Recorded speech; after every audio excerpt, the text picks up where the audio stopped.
can sue them. Sucks. We primarily get only Russian customers as shit like this. The company needs to have a valid reason why it needs foreign speaking language for the position, specifically for this position, not for company, for position. And if they don't, and they don't hire you because you don't know Russian, you can sue them. If jobs require it, they will lose clients. You'd like to think that way, but the thing is, like, this is pre-Russian war, because the Russian war started when I was already living in Korea. So ever since then, I've only been here as like a mini tourist.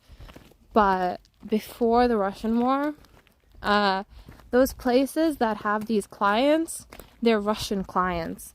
So they're like, while I was, at university doing my master's, I applied to quite a lot of jobs, and most of them said that, all their clientele is just Russian tourists.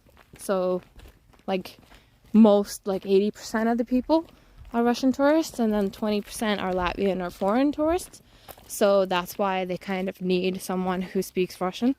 But even if it's not, national law is that you're not supposed to require Russian, but they still do, and they still hire based off of language skills, and you never get a call back and so on, and they don't really want to hire you. Right now. Yeah, but that was just my experience, and I had a really hard time finding a job, and my Latvian is not as strong as people who've lived here their whole lives, so that's another disadvantage I have. The same shit happened in Ukraine, So, and a lot of Americans were like, "Oh, racism, whatever, la la la." But in reality, in a lot of post-Soviet Union countries, people who know the native language get less opportunities than people who know Russian. Just Russian speakers and just Latvian speakers, no dual linguists. And that's the fucked up thing. That's why all post-Soviet countries are now pushing it hard. Yeah. For language law. All of chat can get together, buy a big farm, and start a boot commune to fund your full-time streaming. Yes, please. Anyways, what's the primary occupation of Latvia? What's the primary occupation in Latvia? I don't know. Probably farming or forestry. Forestry, definitely a big one, and farming as well. Yeah. No, service sector is the biggest.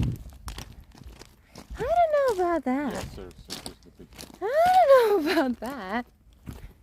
Service sector is all IT. IT in Latvia sucks. Like, so many companies hired Latvians, they didn't do their job, so they went to Estonians. That's a thing. That's a thing that happens. Because there's a lot of there's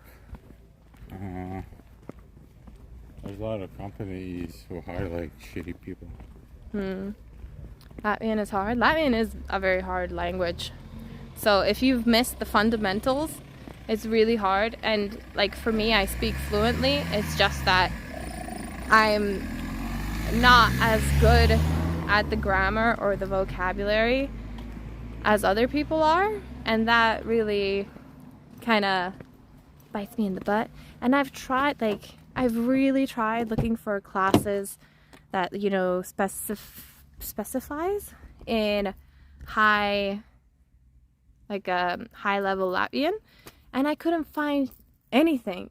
So the only option would be getting a private tutor, which costs a lot. So yeah, unfortunately, I struggle in such things. Man liekas, tagad mazāk skatās uz krievu valodas prasmēm, bet, protams, atkarīgs no konkrētās pozīcijas. Yeah, for sure. Hopefully they're looking at it less. I mean, especially with war, I feel like they're definitely gonna look less at the languages. Thank you so much for the follow.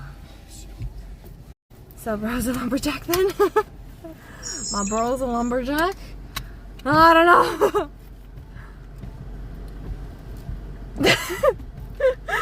Awiku says, I've literally never heard Boo make a mistake in Latvian. He's Australian. Yeah. Thank you so much. What about online classes? Like Pimsleur, Babel, and such? Oh, those won't know any Latvian at all. Please, no. Like, you can learn the most basic Latvian, but foreign companies won't be able to teach you Latvian. You only have to, if you want to learn Latvian more than like, hi, how are you? You have to go to Latvian establishments, because foreign countries do not know Latvian at such a high level, because it's such a difficult language, and because